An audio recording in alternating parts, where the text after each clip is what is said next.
Welcome to episode 88 of the Current Backloggers. The date is January 8th. It's just a day of 8, Cody, I tell you. How are you, partner? 8888888. How you doing today? Good. What you been up to? I just woke up. Yeah. What do you So mean just just woke up? Like, we've been Like on here for 10 minutes? 20 minutes. Oh, okay. So you look 20 right minutes before we ago. got on. Mm-hmm. You been up to anything else this week you want to talk about? No, not really. No, nothing. Not really. No work stories, nothing you want to, nothing fun? No, work's been pretty chill. Nothing really going on. I edited and uploaded our Mountain Dew Halo retrospective. I saw you did that. I can't say I've watched it because you know how I feel about watching myself, so I don't know if I can watch that one, but I did see it. I saw the short you posted. That was almost enough for me. It was the contrast of like some of the most important things, not even just that year, but in the past multiple decades, mixed with some of the most nonsensical things I've seen in my life, was just incredible. Yes. I also say 2007 is all themed around 2007. Mhm. The short was in the intro and outro of the video, but yeah, that was the year I think I really stopped paying attention to wrestling. I think the whole Chris Benoit thing. Mm-hmm. Not saying that I would have continued watching, but that felt like the end of it. That was the WrestleMania with Trump too. So you're saying it's Chris Benoit's fault if he didn't kill himself, then you'd be watching? Yeah, dude. Like, what the fuck, man? What an asshole. Yeah. Yeah. Oh, Jesus. All right. Well, if there's nothing else you want to talk about, been working like normal. The only other thing was we do a yearly trip to Portillo's. And usually, well, always, I should say, this first time it wasn't. It's before Christmas. We started it for my little sister's birthday. And next year is going to be our 10th year of doing it, which is insane to think about. But we went to Indianapolis this year. Sometimes we go to Chicago. Might go to Michigan some year now. It's there. Oh, black. But went to Portillo's. It was as great as always. Went to a couple game stores there. One of them is the Exchange, Cody, which I know you've been to outside of Indianapolis. And fucking great place. And then a place called Disc Replay, which I think you would really like. So if we ever go back to Indianapolis. Disc Replay. Why is that so familiar? I don't know. I've never been there. I don't know. Maybe they have. It seemed like a local one-off place. For me, it's like the Exchange where it seems like that, but they have multiple locations. Oh no, this is. Why do I know this? This is gonna bug me. I feel like I've bought stuff on their website. I think really? this is a big company. Yeah. Oh, okay. It's kind of cool then because they make it seem local and they have all kinds of weird shit there. Actually, I think there was This is weird. I think we've gone full circle here. I have to confirm with some people first, because I misremember the shit out of stuff. I'm pretty sure we had one in a town nearby Blacksburg called Radford. And that's where I bought Halo 3. Oh, wow. Look at that. We gone full circle here, ladies and gentlemen. Which we both need to rebuy Halo 3 because both of our discs are missing. So I think I figured this out. So me and Casey were thinking there's like elves or like somebody's breaking into people's homes and stealing copies of Halo 3 because neither of us owned it. And we have multiple variations of it, and Casey's a mega fan. Today I've been like organizing shit in the basement, and I have a binder of just loose discs. And I realized at some point, like when Renee and I were like living in her parents' basement or that tiny apartment, I had condensed everything, and I had taken a lot of my discs out of my collector's editions so I could play them. I think that's what happens. People take the disc out of the collector because you don't want to like open all this ridiculous packaging to get to the disc every time. So I think that's where mine have gone. Yours, I have no fucking idea. But I think mine is just people didn't want to open their collector's editions, and that's why they're all empty. Yeah, I think we talked about it on air last week. I keep my disc all very neatly organized in their cases, so I'm not really sure where mine could end up. But besides that, we went to a place called Jaggers, which sounds like a slur, but it's a really good fast food place. There's not a lot of them, which is unfortunate. It's the guy that owns Texas Roadhouse. Well, he did. He kind of killed himself. But whoa. It's a fast food place, but it's really fucking good, and it's actually, this sounds like a joke, but it's actually fast, and the shit tastes fresh. I've been there twice, and so I can't speak fully, but both times it was like that. It's good stuff. That's also in Indianapolis, so if you go there, you should try. I think you'd be all about it. Oh, 100%. I think I told you this before. Texas Roadhouse is my favorite restaurant, national chain. It's Danielle's as well, and she really likes this place. Oh, fuck yes. So, like, yeah, the national chain you sit down at. Yeah. Texas Roadhouse is my favorite. Or I don't know where to go. Great. Here's a little secret insight. They play all of the sporting games that you'd want there. And I feel like people don't really go there for that. Mm-hmm. So you can get really nice seats right next to TVs and shit. Is this like a TikTok hack? Yeah, film a video. This is a life hack. We just have to edit this, like, for the ADHD people that watch. I'll make this a short. It'll be my first short on here. I think you should start doing those in clips, shorts and clips. What happened? Well, the biggest issue I have, as you know, is I hate my voice, and so I don't really know how to find funny moments in this. But what happened to the shorts? There's something I saw like 8 months ago that YouTube was getting rid of them already, and now they seem bigger than ever. Do they just abandon that because they actually caught on? I know Google likes to do the PlayStation thing where they start stuff and just fucking abandon it. Yeah, I don't know. I didn't hear they're getting rid of it. Yeah, I like shorts.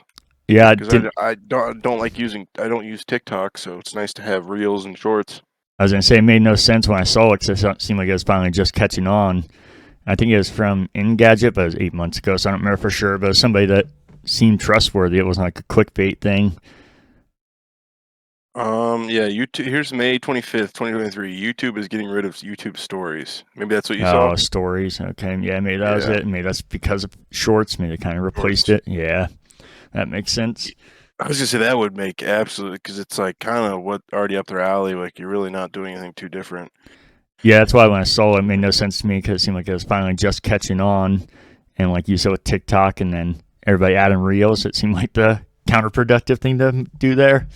But that makes more sense. We did a couple other things in Indianapolis. We went to an escape room, which, besides the ones we did in Las Vegas, which I feel like the more I talk about escape rooms, I feel like I had to kind of put those, not even an escape room, something totally different. Because I feel like it's not really fair to regular escape rooms compared to those things. Because those things were so high production value, obviously so much money behind it, and designed specifically for one escape room. Most escape rooms have like 5 to 10 games in there. So the point in saying that, though, aside from those ones in Las Vegas, this was the best one I've ever done. It was fucking awesome. It was called Coin Operated Christmas. And I think you'd be all about it because all the machines in there, you had to get clues, and then you didn't obviously pay for any of the quarters, but you get clues, and then you get coins, and you have to put them into machines to start them up, and then that would take you to your next clue. And I think I talked a couple weeks ago or last week about doing an escape room with my family during Christmas. And it was the worst escape room I've ever done. It was inside a Polaris Mall. And we went in there. And most escape rooms, like I said, aside from the ones in Las Vegas, kind of just overtake. It's kind of like Spirit Halloween. They just take over buildings that were already there. But this place literally did that in a mall and just put up office walls around it. And so much that they were so thin that you could hear the people in the other games, and the office walls didn't even go up to the ceiling. So it was real fucking janky, and it said you could have up to 8 people in there. I think we had 6, and there was no room for even 2 less than the maximum. and it was just one single room, and that was it, and it was fucking terrible. And the reason I say that is the one in Indianapolis, we went into the room, and we're like, oh, fuck, it's happening again, because it's like a small little room. And another cool thing about this company, I figured out they actually have the same company in Columbus. Unfortunately, not the Christmas game. But I was surprised. I saw a lot of them were selling out, and I was like, that's kind of weird at this time of year for Christmas one to be selling out. But I looked later, and it said that every reservation gives you a private room, so you don't have to pay like the ridiculous fee. So, yeah, we need to do the one in Columbus. It's the same company. I can't speak for what it's like in Columbus, but I imagine it's the same quality, just different games. But so it's just me, Danielle, my girlfriend, and my little sister. And we went in there, and we were real underwhelmed. There was a lot of the scenery was awesome. They had it all decked out in Christmas stuff, and Christmas music was playing. And if you know me, I'm obsessed with Christmas, so it was right in my alley. But we were sad that it seemed like we got duped again. It was just one single room. But then one of the clues, like halfway through, I saw a door, so I was like, maybe this is another room. And the door, we had to unlock it, and then you unlock it, and it's stairs going up to an attic that has tons of Christmas decorations and machines up there, and it was fucking awesome. Then you had to run downstairs and upstairs and communicate with people. And we technically finished it, but the way this one worked, it was a, what do you call it, advent calendar.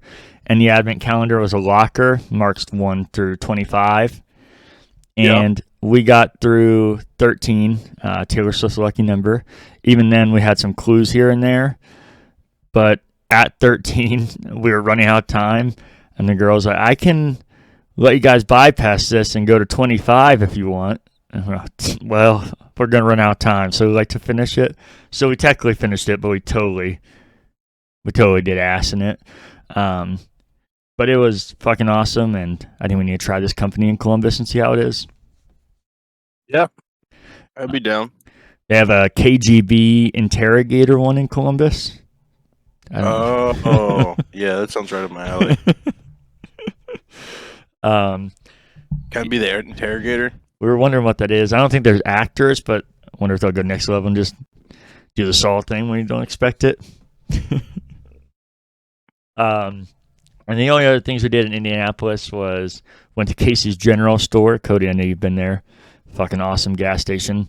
I think this and Sheetz, I think, are easily my favorite gas stations. I think objectively, Sheetz is definitely better. They have way more variety. Prices are usually better. There's way more locations. But for me personally, I'd put about on the same level because Casey has pizza, and pizza is my favorite thing, and it's better than a lot of real pizza places. Yeah. So yeah, it's definitely it's insane how good the pizza is from the gas station. It makes no sense. I know your guys Dave Portnoy disagrees, and it's just gas station pizza, but no, it's fucking great pizza. And then, speaking of pizza, on the way home, we picked up 3 Papa Murphy's pizzas. It's a take and bake pizza. It's my favorite take and bake pizza by far. We used to have them here in Ohio, and they closed all of them down. So anytime I go somewhere that's a reasonable distance to bring them home, I do that. So I'll be having another one of those tonight. I think that's the 3rd one in 4 days. Hell yeah. I like this intro thing. It's like I'm listening to your diary. It's like I'm a very nosy person, so. Well, this week's a little underwhelming for you then, because that's all I got. Usually I got like each day, but hasn't been a whole lot, just working and that Indianapolis trip and then kind of just everyday stuff. Nothing really interesting to share. I didn't even notice that wasn't anything my pizza guy's here as I'm talking about the pizza. Pizza guy is there as you're talking about the pizza. Yeah, you don't see it? Oh, I thought you had like a pizza coming, like the pizza guy was knocking at the door. Oh, no. That'd be extra funny since I just talked about making a take and bake pizza.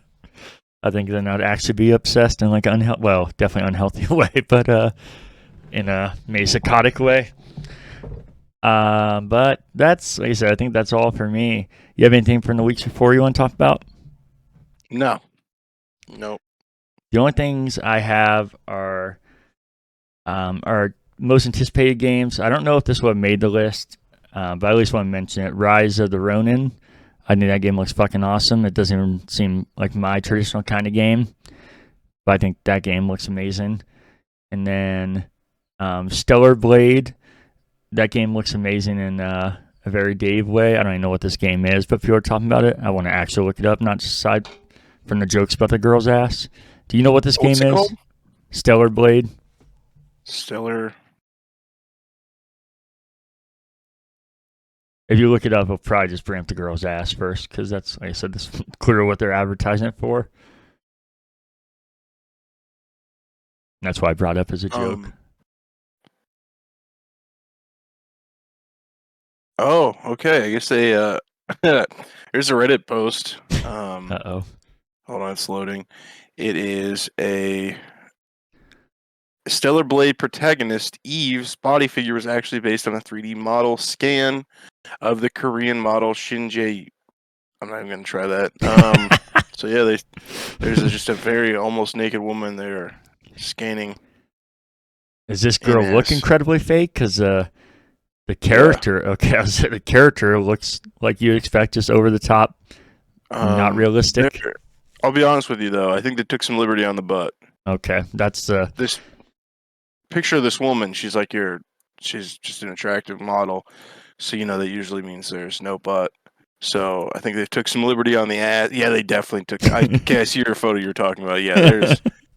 I don't know what they did with the scan, but that's not that woman. That might have been a scan of Hilary Duff.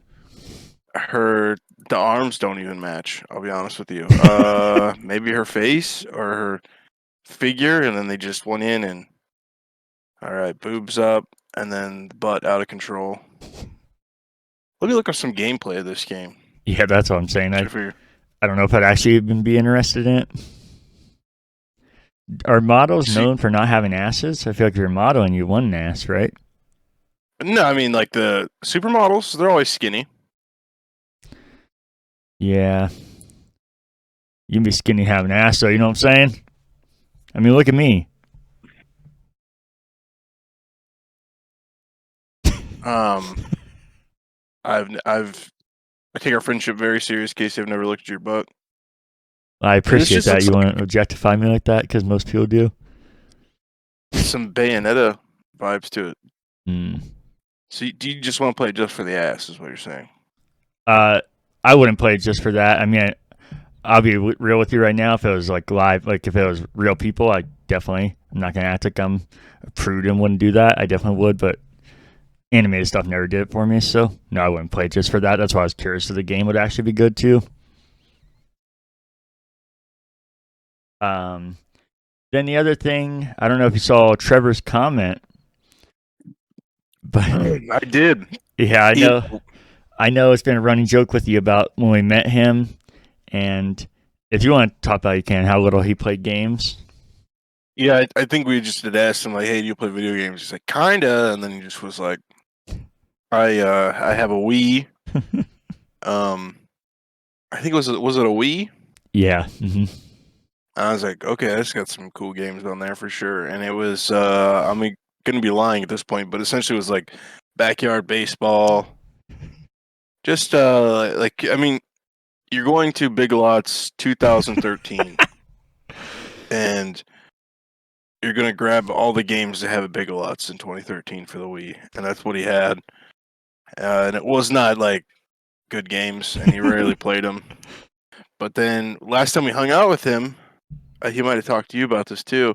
He was like, he's obsessed with Assassin's Creed now. Mm-hmm. He played all of them, and he's going through Gears of War right now.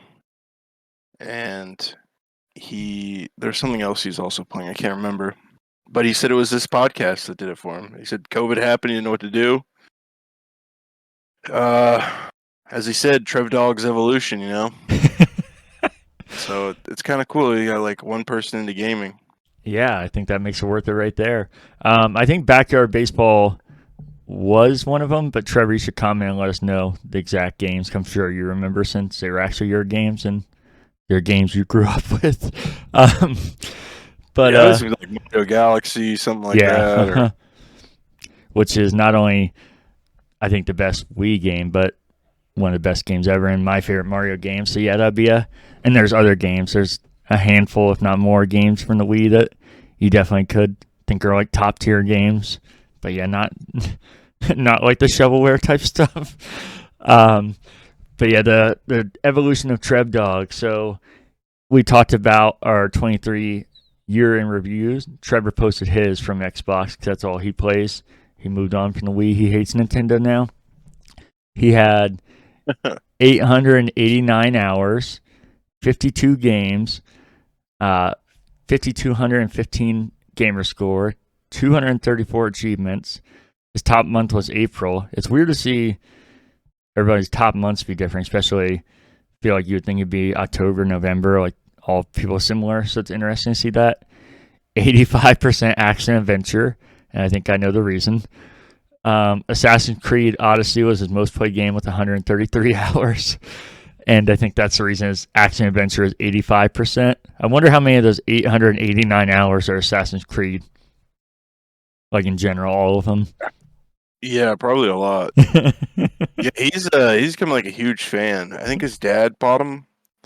Oh, I think he had a 360 too, because remember his dad bought him. His dad was the one that bought him Assassin's Creed. Mm-hmm.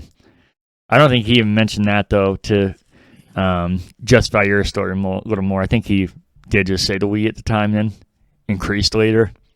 So that's why it's so funny to see what he is now. Yeah, that's awesome. That's like top tier gamer shit there, Trevor. Yeah, Trev-Dog Evolution 2023. Yeah, it's a little embarrassing. We have a video game podcast, and that outdoes both of us, especially mine, by a lot. Any corrections, question, or feedback? No. The only one I got is this is the first ever instant one. I messed up the intro and didn't say my good friend Cody. I just got too excited about all the 8s, and I just totally flubbed it. But if you have any corrections, questions, or feedback, you can send to currentbackloggers@gmail.com. Or you can always just comment in the comment section. Just let us know that's for the show, so I don't respond to you and look like a dickhead. You know, I think I had an idea for the podcast could help take us to the next level. I don't believe you, but go ahead. I think like H3H3 or some of those other gotcha guys. We should drum up some. You can edit this out so people don't see this. We should drum up some drama. Okay. Or just spew off bullshit. And just be gotcha guys. That's my least interested thing with media, not just YouTube. So I'm all about that. Do you want to start the first one? Yeah, I don't know where to start it off with. Like maybe I could just act pissed off the rest of the show, and near the end, you could ask me like, "What's wrong, Cody?" I'd be like, "Well, this is getting close to our 3rd year doing this show, or is it 4 years? It's 4 years, isn't it?" I think so. If you include the gap. I haven't seen a single cent. That's interesting. I haven't either. If anything, I've lost since. No. Yeah, we could do that. I'll try and remember to ask you at the end. And it's kind of like the evolution of Trev-Dog. It's like the evolution of fake outrage. There you go. Bring it back. Danielle's all about those terrible YouTubers that do that, so she'll stick around even more. The gotcha. Yeah. Gotcha. I think one of my favorite clips is when people go on H3H3 podcast. That guy used to be amazing, first of all. That was one of my favorite YouTubers. Man, what a downfall. He does this shit the whole time now too. Like these little tics have gotten insane. Sure. I don't know what that is. I was gonna say, is that like a YouTube thing, or I didn't know why he'd be doing that? But no, my favorite is when people go on there and just call him for his gotcha. Like I think it was what's the Asian guy from Mad TV? Oh God, I know you're talking about, but I don't know his name. Bobby Lee. When Bobby Lee went on there and just roasted his ass for being the gotcha. Or what's the redheaded comedian that's always just bitter? Big comedian. Is it Bill Burr? He's bald, but he used to. It could be him. Bill Burr. Yeah. Okay. Bill Burr went on there and just, whoo, buddy. Yeah, dude, what a guy. Ethan became the thing he hated. So Old when Ethan would roast new Ethan. I was gonna say, so when Bill Burr or people come on there like that, they're invited on, and he just takes it, or it's like argument back and forth, or what? Yeah. They just it's not really an argument. They just like tell him like it's kind of how I hate to say this, he just tells it how it is. But it's kind of what they do when they go on there. But he invites them on, probably knowing they'll do that, or they do a normal interview and then just get it kind of ironically gotcha at the end. No, he will just try to sneak shit in there to like make a show interesting or something. I don't know. I gotcha. Well, you want to get into the news, partner? Yeah, Not a sure. lot again this week. We can start off with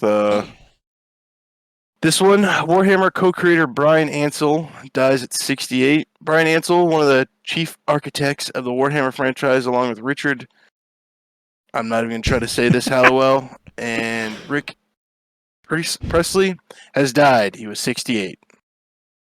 There's a quote from near the end of this here. Also, his photo is like, I don't know if there's some way you could include this in the show or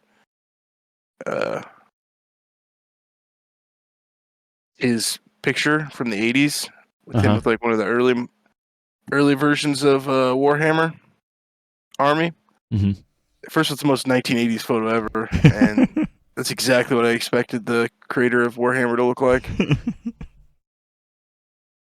There's like some good YouTube videos on these guys' history and stuff. Oh, really? On YouTube, the tubers. But yeah, here's a quote from. Oh gosh, I lost it.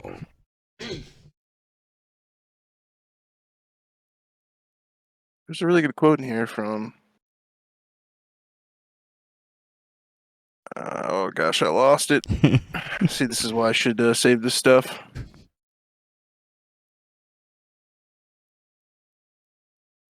Here it is. Workshop's alumni paid tribute to Ansell, with Games Workshop co-founder Ian Livingstone writing, quote, "Very sad news, Brian Ansell's passed away. Brian, Steve Jackson, and I set up Citadel Miniatures in 1978 as part of the Game Workshop. He was a craftsman and dynamic entrepreneur who drove the growth of Games Workshop to the next level. Without Brian, Warhammer would have not launched." So, yeah. Yeah, it's obviously, I'm not going to act like I knew who he was, but obviously being co-creator of Warhammer is a big deal, and it's obviously sad, but you were also, Warhammer's just come up in here so many times recently that I just put it in the news. Yeah, I had ran into a guy at work that was wearing a Warhammer shirt. I was like, "Listen, man, I like your shirt, but I do not play the fucking miniatures." And he was like, "Oh, me either, man. I just love the video games and the whole lore and stuff." I was like, "Fuck yeah." Yeah, it's surprising. So, then one of my favorite game stores is the Warp Zone there in Hilliard. Mm-hmm. The owner of that is obsessed with Warhammer. He's a lot of fun to go in and talk about lore and YouTubers. This is the only reason I know about the lore is it's like a good thing to fall asleep to, is just look up like the heresy or something like that and just fall asleep to these like British guys. Good British voices going over the insane, endless lore. It's almost impossible to know all of the lore, read all of the books. I think we've talked about how many books there are. Mm-hmm. It's insane, but it's such a cool, Mate, you should know. cool thing. The one thing about the finals is that you always stick together. I wasn't against sticking together for say, but Big was the right call. It's the right call. So that's like a good British accent then? Yeah, dude, that was definitely not 17 accents rolled into one and absolutely cringy. We'll get to that story later. If you want to continue the news or whatever you're talking about, feel free. That just seemed like a proper time for that. Will do, buddy. It's one of my favorite Casey audio messages. I need to start saving these because I lost the macaroni noise somewhere in the. So I should go back and save the British ones. Disney dethroned is the highest grossing distributor of 2023, thanks to Oppenheimer and Mario. Universal Pictures ranked as one of the highest grossing studios at the box office last year. There are several highly profitable films last year. Over the 20 films Universal distributed last year, 3 notables include Oppenheimer, Mario, and Megan. They collected in $4.9 billion. Megan's kind of surprised her, but I believe that was a January release. Wasn't there a Swiftie connection to this as well? Was one of her songs in it or something? Her song was in the trailer, yeah. Yeah.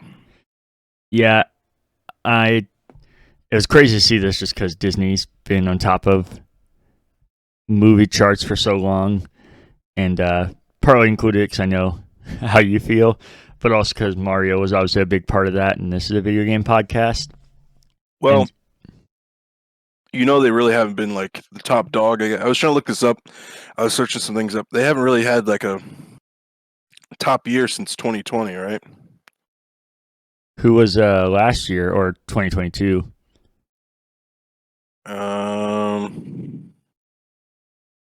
It might have been them just because there wasn't much coming out.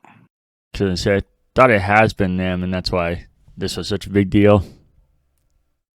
It was Avatar, which is technically them, right? Yeah. Yeah. I guess Doctor Strange. Top Gun, Jurassic World. Are they Jurassic World or is that? Yeah, that's them. Jesus, man.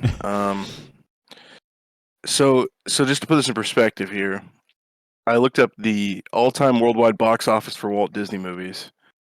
We do not see one outside of since 2020, since 2022, Doctor Strange, and it's the 29th highest grossing film, and that did not break $1 billion. So none of their films have broken $1 billion since 2019 was the last time. Avatar 2 would be part of that too, right? Or is it not there? I don't think they're considering that a Disney thing, right? Should be. The first one technically wasn't, but they owned it 20th century after or before 2 came out. Okay, we could include 21st century or 20th century. Did I say 21st? No, I fucked that up. I didn't know if you said it because I did. I was like, whoops. 20th century. Let's see. Where is... Why is Avatar 2 not on this list? Yeah, definitely more than Doctor Strange, right? Well, Avatar is only on the 20th century one once. Unless I'm overlooking this. Wonder if this thing's outdated. No, because Guardians of the Galaxy 3 is on here. This list does not include Avatar. Or we just discovered a conspiracy. Was it The Way of the Water? Which one was this? Domestic, 684 million is why. So that must be on Disney's list. Well, no, this would be... It's not on this list at all. Nobody can own Avatar? I guess not. Let me see where Avatar... I guess I can put it on this list. Worldwide, or international was... Jesus, worldwide 2.3 billion. Which would put this at the number 2 highest grossing Disney movie of all time. Which would put it at number 2. For the second Avatar or the first one? I will make sure, the second one. Huh. I know it did good, but I didn't know it did that good. Worldwide box. It did not do so hot domestic, though. Yeah, that's why I thought that. Yeah. For domestic, that would put it still not even that. Yeah, I mean, domestic, it did great, actually. That would put it at number 3. Disney, all time. I don't know why it's not showing up on this list, or... So it definitely was... I don't consider it a Disney one just because they kind of bought it in the process, right? So I was thinking maybe that's where this thing comes from, and then 20th Century has their own list. But for this in perspective, 20th Century hasn't really had not done much since 2018 with Bohemian Rhapsody, Deadpool 2. So yeah, the movie industry is not doing so hot. What a weird trio for Universal's top 3 movies, like you hinted at there. Having Oppenheimer, Mario, and Megan. That's just so, all those 3 are just so different from each other. But I noticed what you did too, that Megan seems like definitely a different tier than those 2. Obviously, it's the number 3, but it just seemed, I wouldn't even thought Megan, if somebody had me guess, I would have probably guessed that on my 10th guess maybe. It's just so funny thinking Megan with those 2. For sure. I need to. I should have looked at the news sooner so that way I could have figured out where Disney falls in the last year. I wish I would have talked more about Disney in this. Yeah, you don't have to, but feel free if you want to. If you're interested in talking about it, you could talk about that in things from the week before, next week if you want. Yeah. In contrast, Disney, which is well known in the film industry as a box office juggernaut, did not have a single movie in 2023 that hit $1 billion. Is that international releases too? Bob Iger, I don't know if he's just not. I try to keep up with this shit. Mm-hmm. There's this really good podcast to follow about this kind of stuff called the World Class Bullshitters, which I would World Class Bullshitters. You would think could be the exact opposite. It'd be more like I am on this show. But yeah, they follow all of this shit pretty well. Mm-hmm. Bob Iger will say one thing, do something completely different, and I don't know. I don't see that guy sticking around too much longer. I don't know what they're doing over there. How they're going to steal this massive organization to figure shit out. It seems like I know Disney's had some struggles, but I feel like that shows relative how massive they still are. That the articles point out they didn't have a movie in a year that made over $1 billion. That's a pretty crazy bar to work off of. I know they have a big chunk of the movie industry, but that still seems crazy. Well, when you're spending $400 million on every movie you make, I mean, we can get into this. There's just something so unhealthy about like I said, World Class Bullshitter goes way. There's tons of podcasts out there that's way better than I can ever explain this, but there's some sort of bubble going on right now. I know we have a friend DeLuca that talks about the another gaming crash. I think there's a bubble that's going to burst, and I don't think video games will ever go away, of course, and movies will never go away. But there's something so unhealthy in, I think, gaming across the board and American-made movies, where there's just we've heard podcasts mentioned a million times with Sony the amount of money going into making shit right now. Mm-hmm. I don't know if it's payroll or what it is, but there's something. I hear American films film way too much shit too, which doesn't help. Like we talked about Godzilla on here. Godzilla's made for what, 15 million or something? I think that's what you said. There's just something. There's a bubble gonna burst soon, and I think Disney's at the center of it all. When you're spending 400 million, because what was the budget of some of these films? Like, let's look up Guardians of the Galaxy Volume 3 budget. Because what they say, double it for promotional things, right? They always told us that at the theater that we worked at, Mm-hmm. to figure out if a film made money. And it's 250 million. So relative, you could say maybe 500 million to make that film, and it made 800 million. Right? Mm-hmm. Let's see. I think it said, what was it? The 29th highest grossing film. So I don't know. It's just not very, very healthy for the media industry. I think we're going to see a lot more layoffs, a lot more deflating of the bubble. Yeah, I don't know. Just seems very unhealthy to continue this way that they're going with it. Yeah, I don't know what the fix is as far as games having huge budgets, because it seems like everybody talked about how there's no middle tier, but it seems like anybody that's willing to do middle tier, now everybody ignores it or says how it's not a top tier thing. So I don't really know if doesn't seem like there's a fix just by not doing it either, at least in games. Well, there's definitely a time and a place for it. I mean, what do you mean? There was tons of what the game of the year was that fucking almost indie game, right? What was that game? The fucking fisherman submarine game? Who gave that game a year? Was it a game of the year at the Game Awards? What was Game Awards? I think it was Baldur's Gate, wasn't it? Yeah. Okay. Yeah. This is Baldur's Gate. What was the? I think you're thinking of Dave the Diver, but I think that was in the independent category. Was that the game? Okay. Seriously, wow. It shows how little I cared this year about the Game Awards.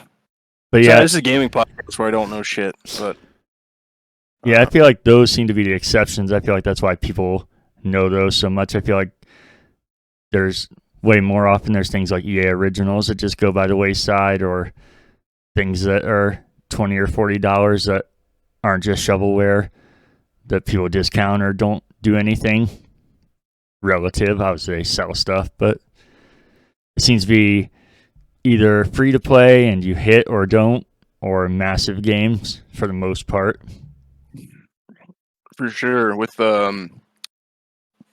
Jesus, man, what was that? What is that?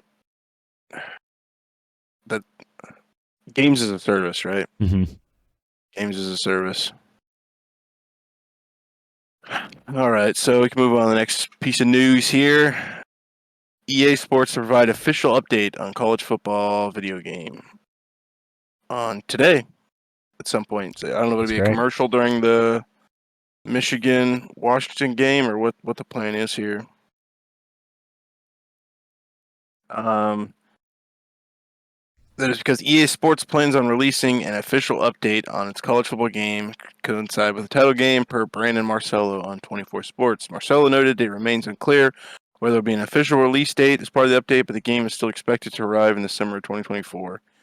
I think if you don't have a commercial during the title game, it's such a mistake. Oh, no, for sure. Yeah, I think this seems genius, but also so obvious to do this. But yeah, I'd be curious to see if it's an announcement they do live, real cringy, if it's a trailer, just a quick thing pops up like the return of NCAA. I could even see it, because I don't know if they want to show any of the game or if they even have anything to show.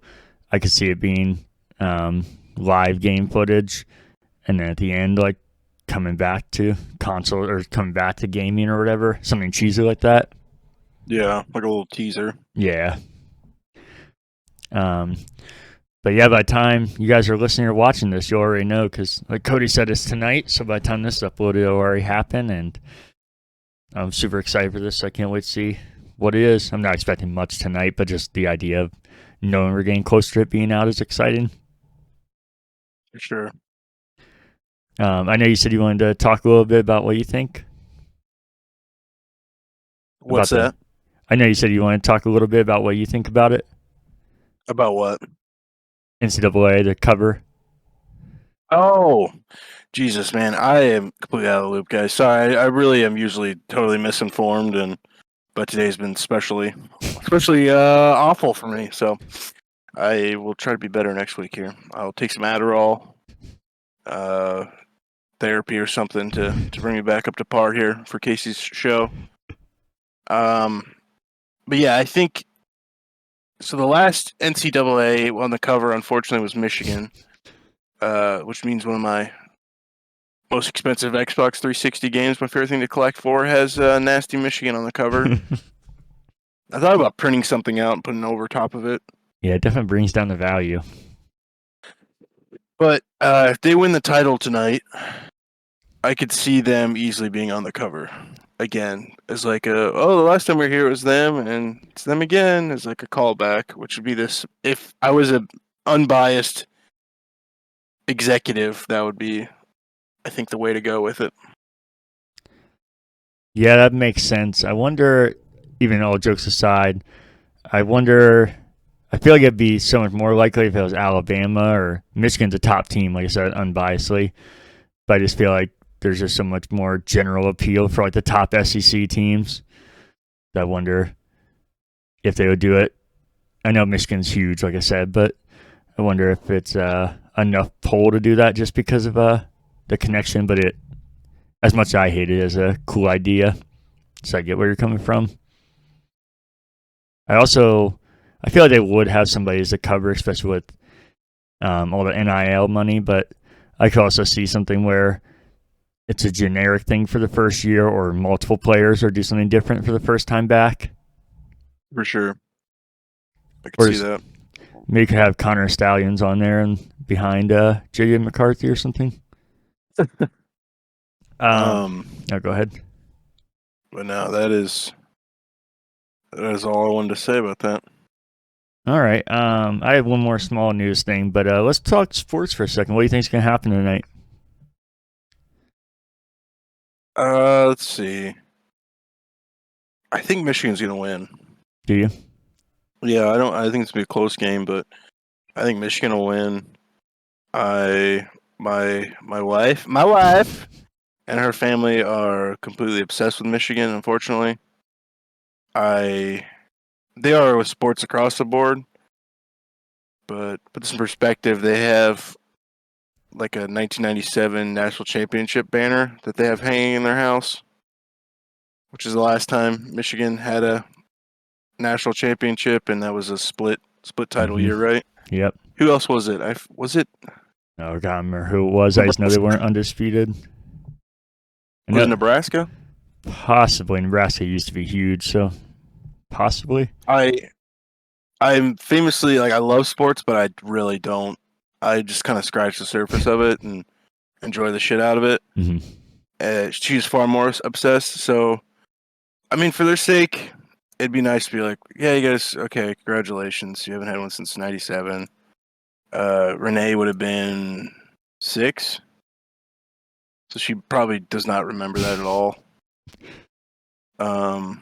So I mean, for their sake, I'm like, yeah. I mean, you got gotten to this point. It was nice to see a Big Ten because Penn State and OSU both lost their bowl games. I mean, for obvious reasons. But, well, for OSU, it's obvious. Penn State just sucks. So it would be nice to see a Big Ten in there instead of fucking SEC, which is nice that they're already out of that. Technically, Big Ten either way, right? Yeah, that's one of the things I was going to say. Obviously, not right now. It would be the Pac-12 winning it, but yeah. So, I guess, because my wife, like I told her this morning, I was like, well, today's the day. I was like, I root for you. I don't fucking root for Michigan. So that's kind of where I fall on it. I don't give a shit about Washington. And, fuck Michigan. No, that's fair, and I get where you're coming from. Yeah, aside from actual analysis of the game, I couldn't feel any more different. I don't care how long Michigan hasn't won for. That's fine by me. They can never win again. And especially, I know you talked about how young she was, and they probably don't remember it, but that doesn't stop them from remembering from things happened before anybody was on this planet and reminding everybody all the time. Michigan fans. Civil War, Abraham Lincoln bowl game. Yeah, so, I mean, it's kind of, for her sake, you probably want them to lose because I feel like it's going to be sad when they get it and then potentially take it away in a year or two from all these charges that seem like they're still probably getting figured out. But we'll see what happens there. But again, that wouldn't stop Michigan fans from just counting it, even if it gets taken away from them. They're still counting it as a win, definitely. Her family is so obsessed with Michigan football that her uncle and two of her cousins are going to be there. Oh yeah. Yeah, they flew down for it. Damn. Like it's like a religion, dude. Yeah. I just to be an antagonistic asshole at their family reunion, I just wore OSU jersey, and her aunt was like, "Oh, I'm gonna rip it off of you," and I was like, "Oh yeah, you are," and she like come running up to me and was actually like it was a bit, but it got to the point where it didn't feel like a bit anymore. And I was like, "Oh, this shit's actually gonna rip." I don't know what the fuck's happening here. So they are. It's a fucking religion, and then they try to talk to me about shit, and I'm just like, "Listen, guys, I like sports, but I don't know what the fucking third string water boy's middle name is. Sorry." It's JJ McCarthy. Oh. I think I could definitely see either team winning. So I'm not just saying this because I'm a Ohio State fan. Michigan definitely could win. I wouldn't be shocked. I think Washington is going to win, though. I don't think Michigan played this season anybody, but like they played Michael Penix. I don't think they played a quarterback like that at all yet. So I don't think they're going to be able to slow him down. I think the only question becomes if Washington can stop anybody, because them and pretty much everybody from the Pac-12 is crazy offense and no defense at all. So I think that'll be, if Washington can even play capable in defense, I think they'll win it. But I guess that'll be remain to be seen. And you can't completely compare it because the teams are totally different. But the only time Michigan played Penix was when he was still at Indiana, and he put up almost 400 yards and 3 touchdowns and no turnovers. So not a great sign that they know how to slow him down. Obviously, like I said, totally different teams, but same quarterback. So it'll be interesting to see, but hopefully it goes for like 500 yards and 6 touchdowns. You would say he's almost a better team, though, right? What's that? He's in a better team now, right? Oh, no, he definitely is. I'm just saying, like, the teams as a whole, because it, like, different matchups and schemes and players play differently against each other. But yeah, no, Washington's definitely better than Indiana as a whole, but Michigan was a different team then as well. I'm considering getting crazy with it. I can put $100 down, and if Washington wins and Blake Corum scores a touchdown for Michigan, which he has scored a touchdown every single game, including the playoff, then I'd win almost $500. So I'm thinking about doing it. But, Was that like a parlay? Yeah, just 2 parts. So all would have to happen is Washington winning and him scoring a touchdown. Which This especially is how obsessed Renee's family is with sports. Her nephew was at Christmas. Was it Christmas or no? It was New Year's Day. He was telling me about a parlay he'd set up. He's like, "Yeah, I just put in like $1 for this 56 part parlay." I was Jesus like, "What Christ. the fuck?" I just made that number up, but it was some okay. crazy number like that. I'm like, "What the fuck, man?" But he told me the payout. It was insane. I was like, "That's never gonna fucking happen, though." Did it pay out? I doubt it.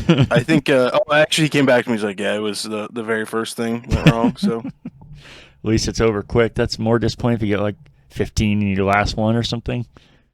and just to put his perspective, he just turned 15. So that's how insane her family is with sports. And you also just got him arrested because he can't do that. So congrats. One more sports thing. You're wearing all that nasty ass gear. How confident are you in the playoffs? I think they win the first game. The second game is going to be struggle against the Ravens, and then they'll probably be the Chiefs after that, right? Yeah, probably. Well, it should be. I don't know if it will be, but it should be. So, and then their other team is the Lions, Renee's family. So they are they're having quite the year. So Browns Lions Super Bowl. They're like, "Cody, we're gonna go to Las Vegas," and I was like, no, because I cannot fucking afford that. I think I'd rather be in. I think I'd rather go to First Energy. Well, I'm sure they would do something. Yeah. Put on a projector or the big screens or some shit, and just to be in that city as I fucking watch it burn to the fucking ground. Cleveland would go nuts, dude. They always talk about that bridge when you're coming out. We experienced that. How that's the only way in and out. That would be an absolute war zone. I think I would just spend the night in First Energy. I don't think I'd even try to get across that bridge. A war zone, so like a normal night there? Yeah. So I don't think I'd want to. I mean, obviously the tickets were free. I'd be like, hell yeah, let's go to the fucking Yeah. Super Bowl. But I think I'd rather be in Cleveland. So you're feeling good about Joe Flacco? Yeah, dude. That's if you would have told me this roster, I wouldn't have fucking believed you. It is a weird one.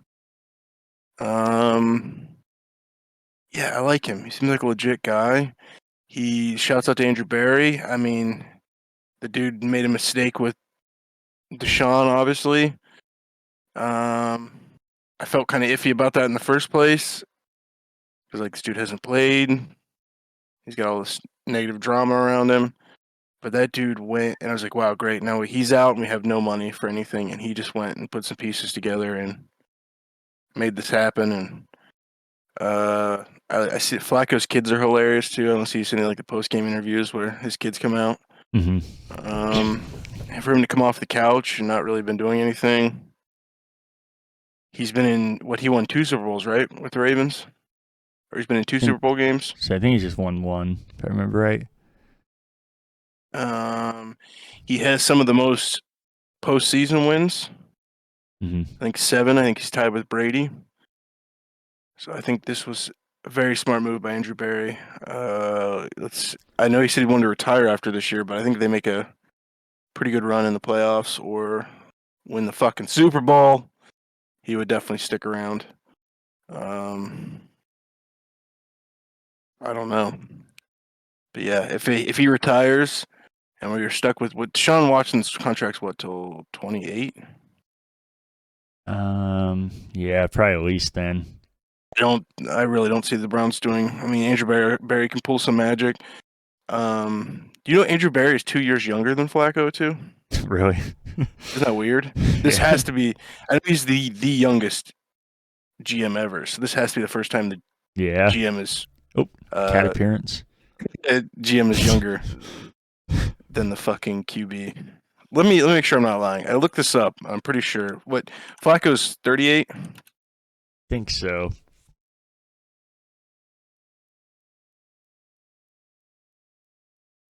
Andrew Barry's 36.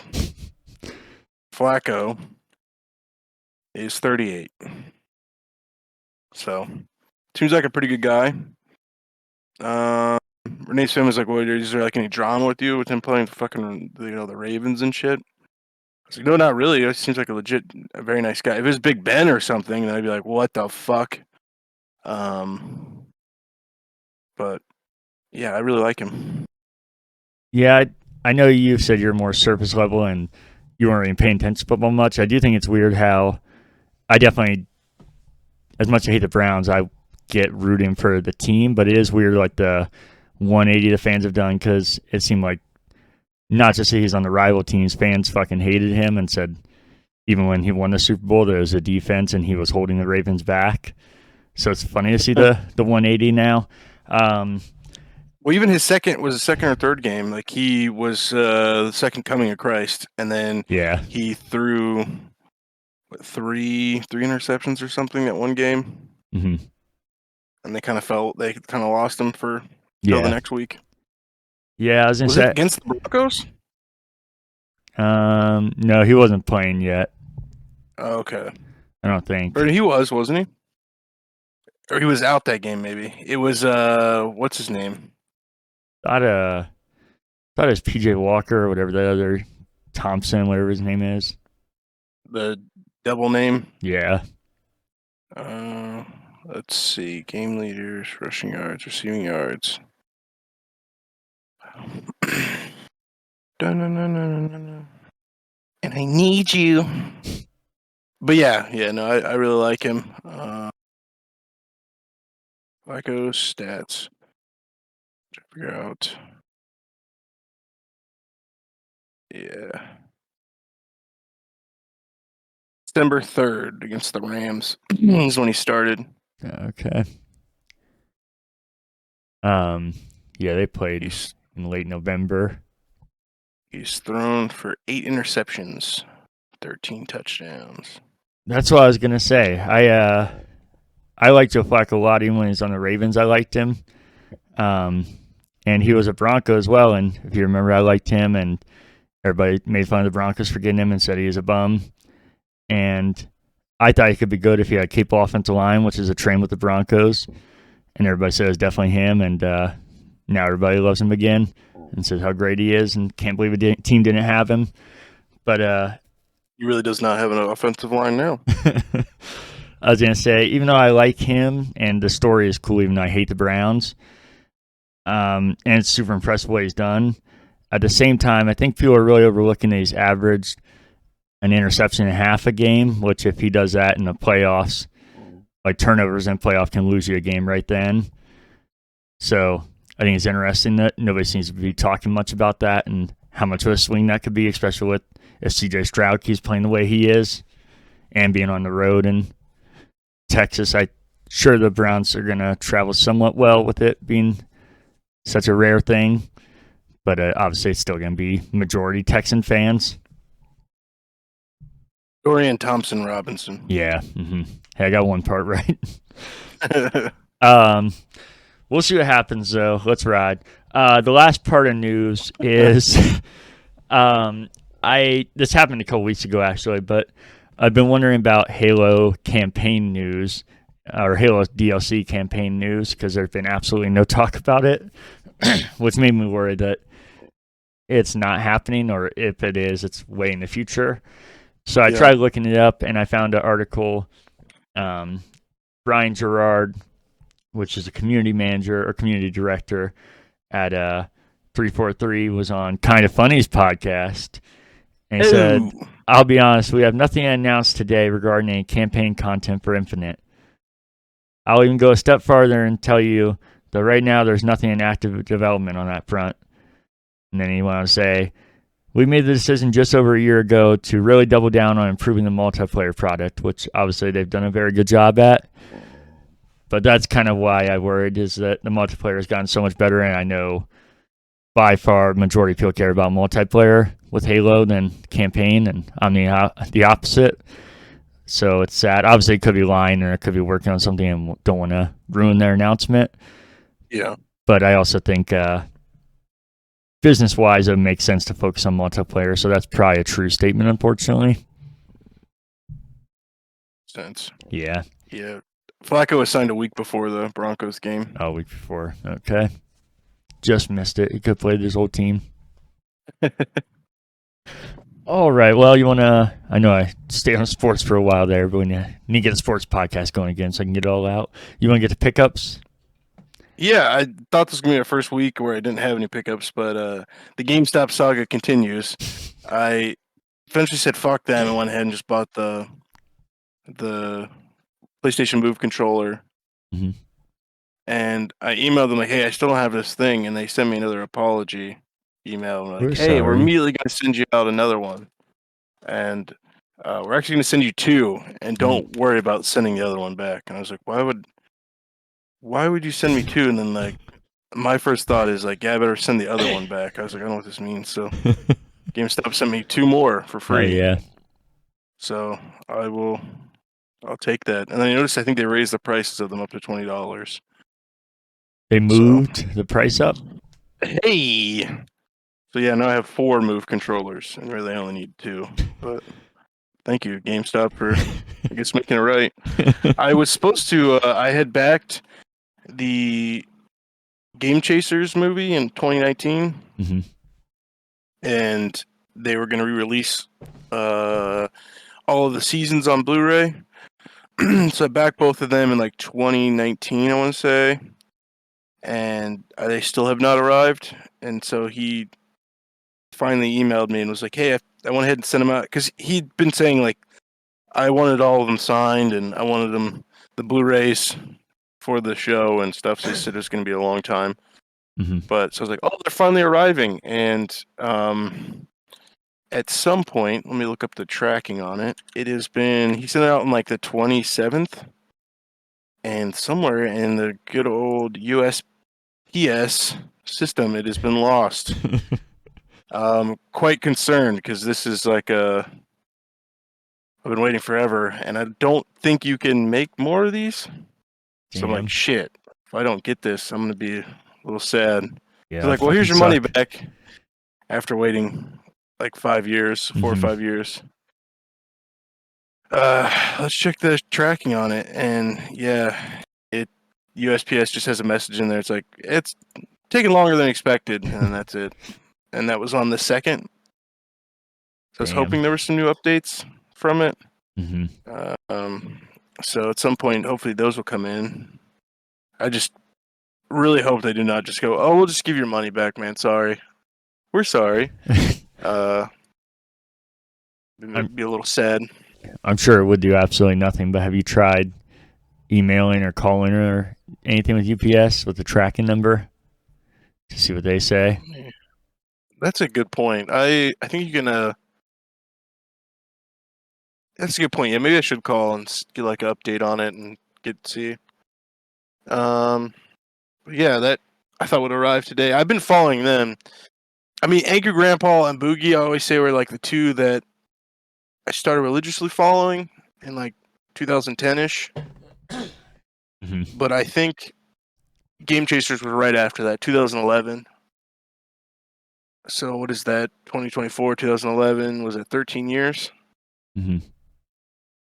I'm still surprised the show is not taken off or they were assigned to a network or whatever, because they make show, especially in 2011, show quality content for YouTube.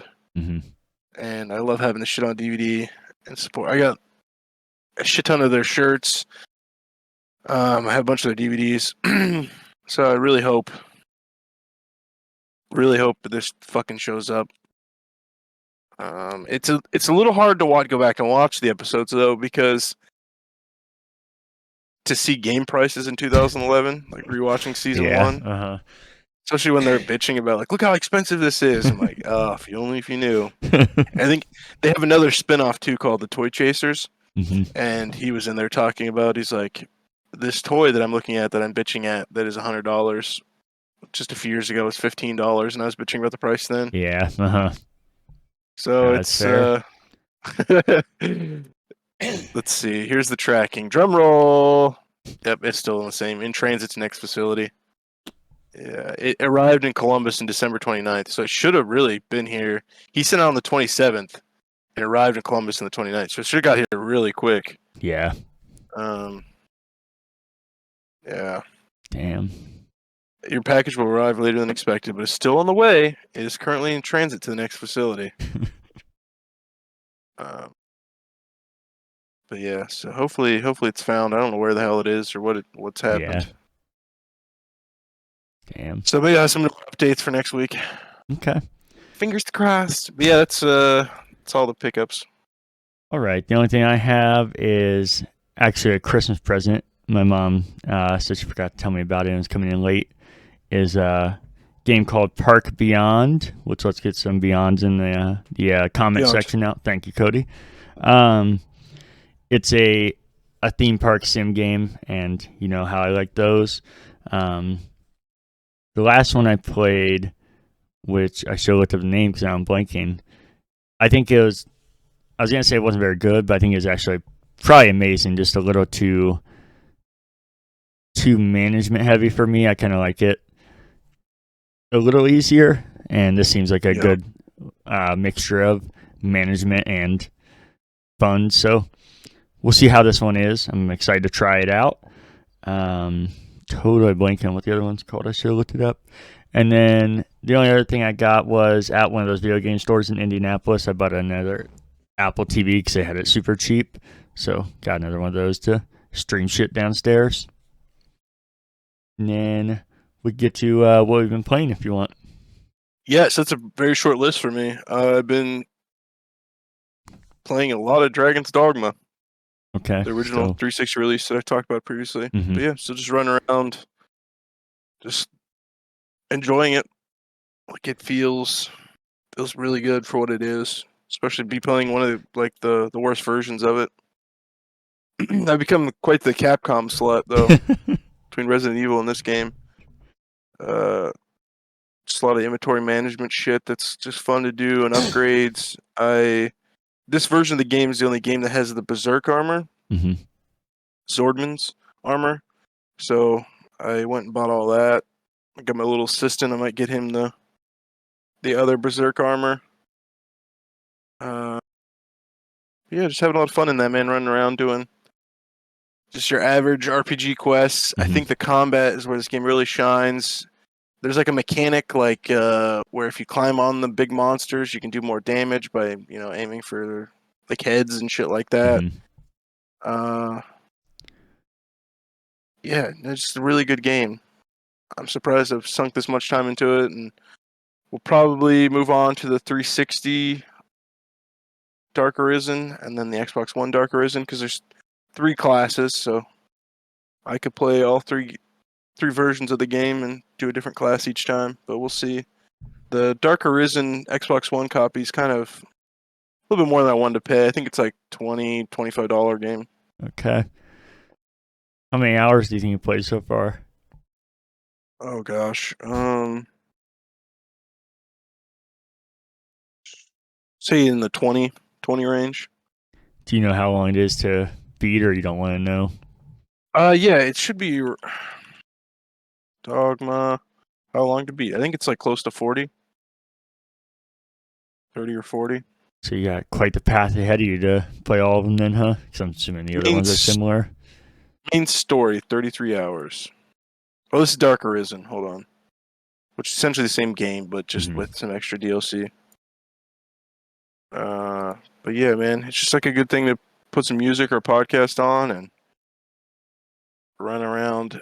There is no quick time or quick travel. Oh, jeez. Yeah, you can buy these little things that are somewhat expensive that can bring you back to the main world, but which I thought I was going to hate. I was like, this is going to ruin the game for me. 37 hours for the main story. Completionist, 103. But yeah, once you'll learn how it works and you run around, there's so many things going on in the world that you really don't. It really doesn't bother you as much as you thought it would. Is there like a horse or anything like that to move faster, at least, or you just? Oh no, sir! And you can't. No? You can't. There's stamina too. So if you run, God. if you run for certain long, your character will get out of breath and shit. And your stamina is also in combat. So if you're running and you run into somebody and you've been running this whole time, you won't have enough stamina to fight. So I think that says a lot about how. I think that is the stamina's got to be the. But it makes it so different, right? When you are worried about like stamina, weak points, climbing this thing, when should I climb this thing? There's also like trolls, like certain phases of things you're fighting. They do stuff so different than most RPGs that I think it is why I like it as much as I do. Things I thought I would hate, I've now like learned to live with or how to manage, and actually add stuff to the game. It kind of goes back to the whole Capcom, like the controls are ass, but then you realize like, yes, that thing everyone always says, like, oh, but the controls are what makes it scary. Yeah. So since you're a Capcom slut, when are you gonna get on the Mega Man train then? I have most of them, and they're those Xbox One collections. Yeah, I think Let's that. look real quick. Let's see. I think that's that could be on the. I have Mega Man 11. I have Mega Man Legacy Collection 1 and Mega Man X Legacy Collections 1 and 2. I thought I had the other Mega Man collection. Guess not. I have Mega Man X4, Mega Man. Oh my god, this game has gone up. Mega Man 4 on the Game Boy is $120. Holy shit! And that was something I got for free. Mega Man Nice. 1 has gone way up too on the NES. Jesus Christ, what are game prices anymore? It's almost a $90 game. Mega Man 2 is 31. Mega Man 3 is 25. Jesus, dude. I mean, Mega Man 1 has kind of always been a little pricey, but not. Let's see.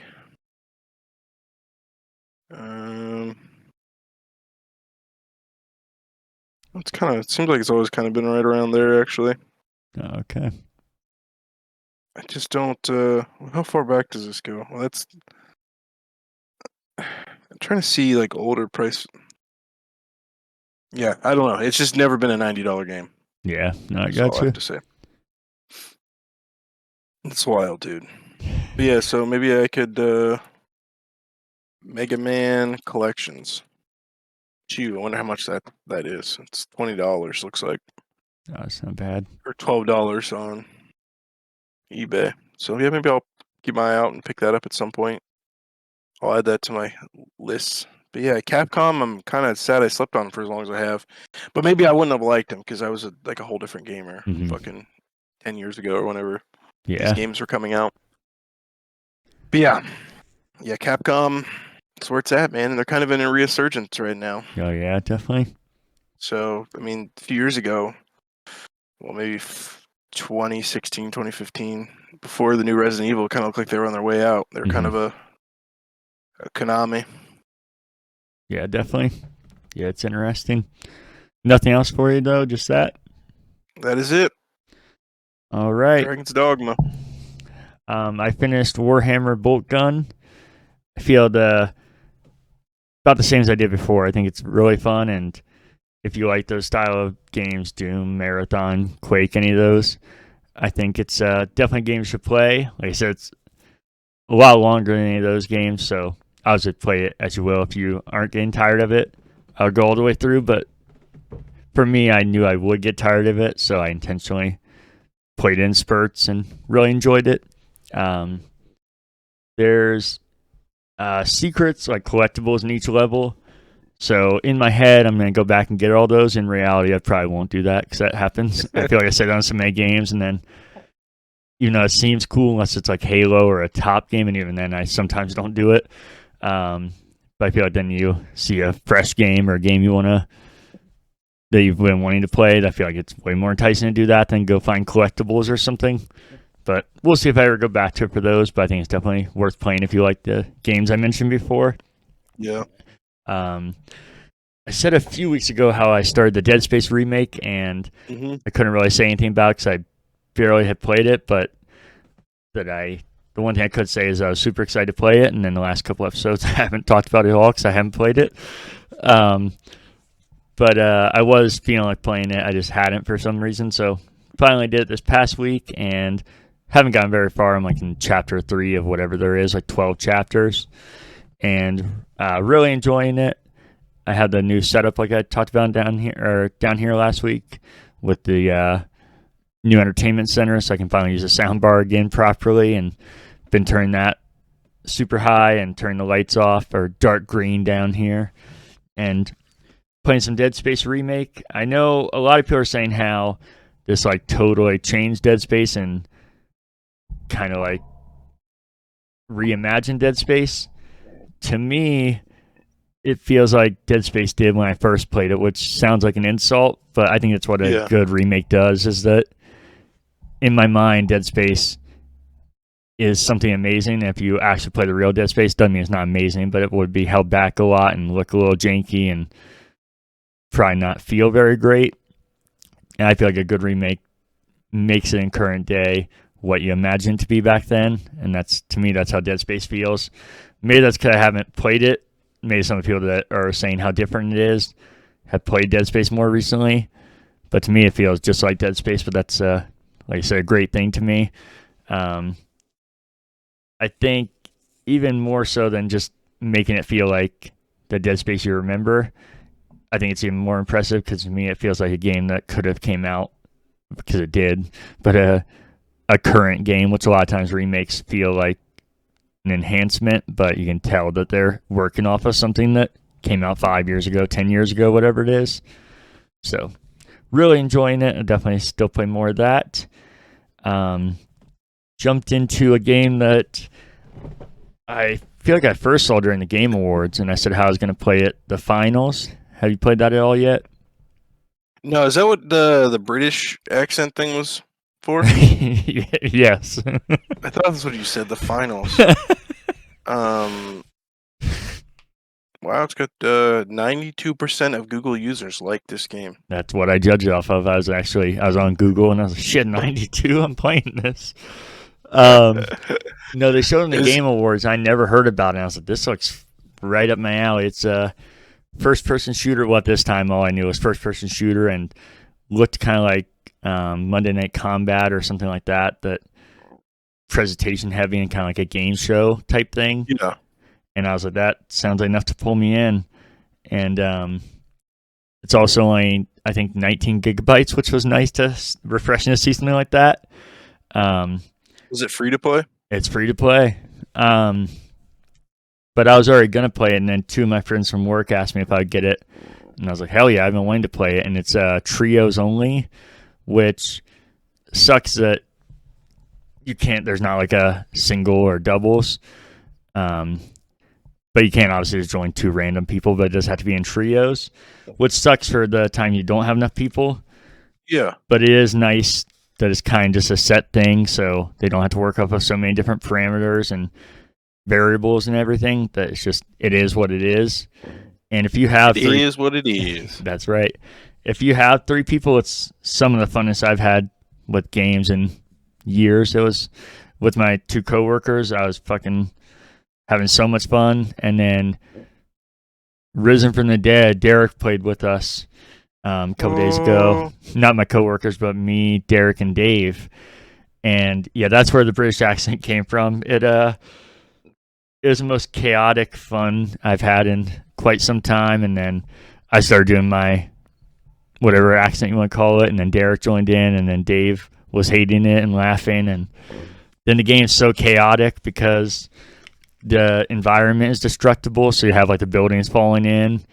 And I guess I should kind of step a little. Like I said, it's trios, FPS. It's class-based, but not in the way that Overwatch is. This isn't a knock against Overwatch. I love it, but everything seems, there's some depth to it, but everything seems easy to pick up. It doesn't seem like a lot of games where there's so many different options and possibilities. That's kind of refreshing. There's a light class, a heavy class, and then something in between there, like a balanced class. And then, so the light class is super fast and has like a grappling hook, but then have very little health. The heavy class, obviously, a ton of health, and they're like more like heavy guns and a sledgehammer and different abilities. And then I think this is going to fall off for some people because I feel like a lot of people need these hooks. But to me, it's nice to have it. They have all your expected microtransactions with cosmetics and shit, which I don't really care about, especially in a game like this. So that does not much for me. But then there's in-game currency that can buy weapons, but even then it's pretty manageable. There's not thousands of variables and attachments and stuff, which, like I said, might turn some people off, but you've heard me talk about shooters and talk about and games in general. I think this is becoming overcomplicated for no reason. Some games it makes sense, but I don't think every game needs that. Yeah. And there's only a few levels, it feels like, and only 2 game modes. I think those are biggest knocks against it. And there's no just like straight up deathmatch or team deathmatch, which is what I really want in it. There's a game mode.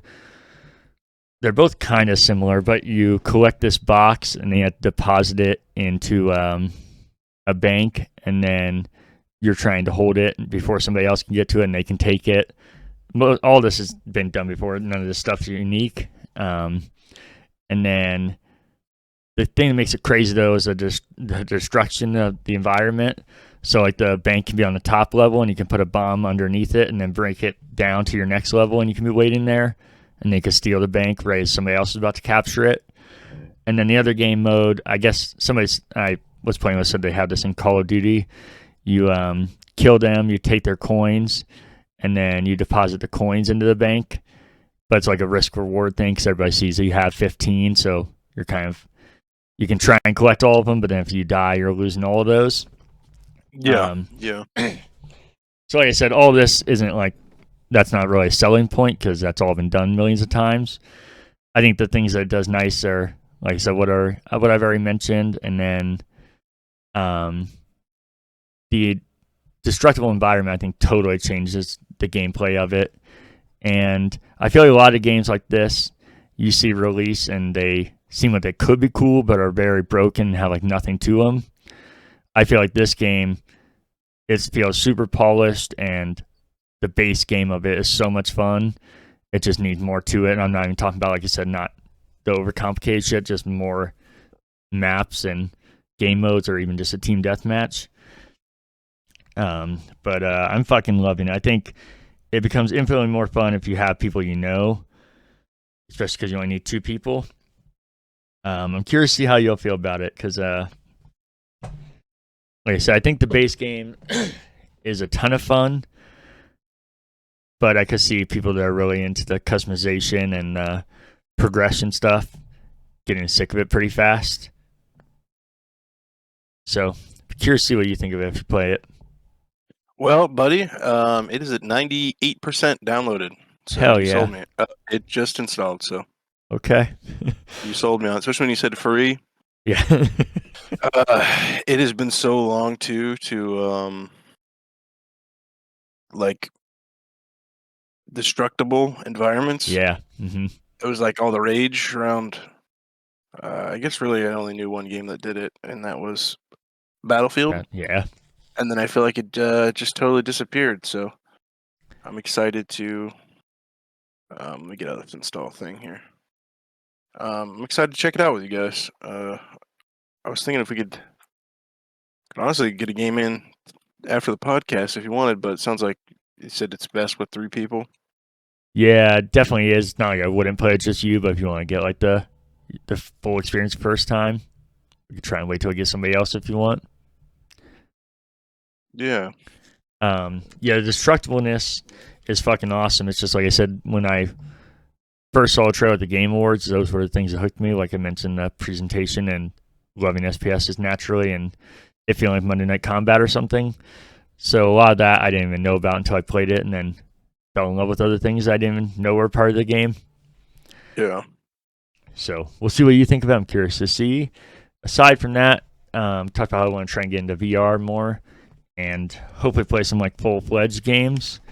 Definitely didn't get into anything full-fledged yet, but did play some more VR and played with the before-mentioned Derek. I bought, I guess it's another pickup, but it's digital, so I don't even think about it, especially when you're in the metaverse. You know, it's a different world in there, man. You wouldn't get it.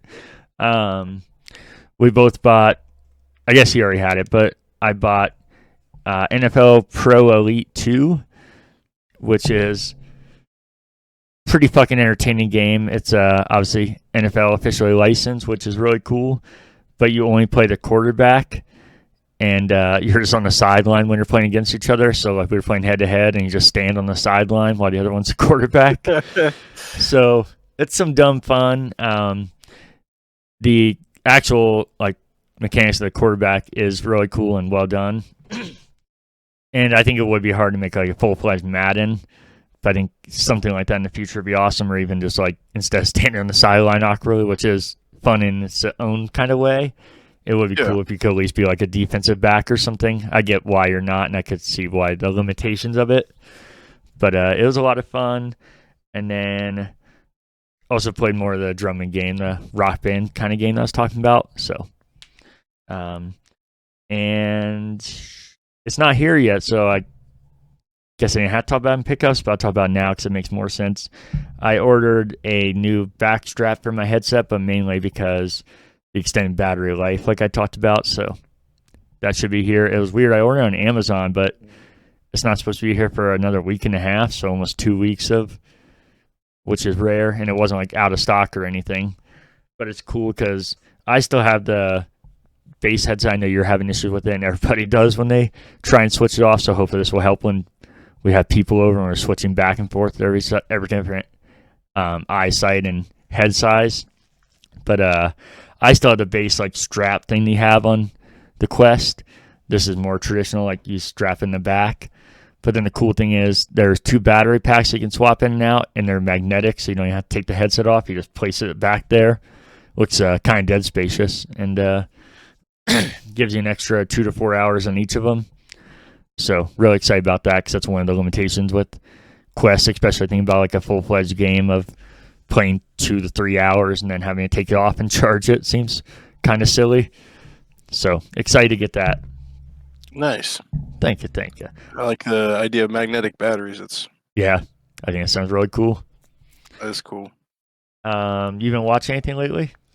Yeah. We could start with the most serious of shows. Okay.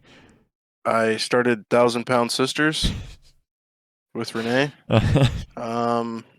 The Slayton Sisters I've been watching on YouTube since, gosh, I was trying to figure this out with a coworker and stuff. Probably like 9 years. I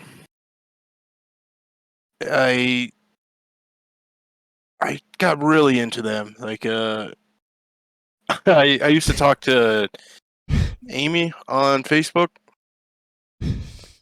So I was like, dude, I just fucking love. There was just some hilarious videos they used to post.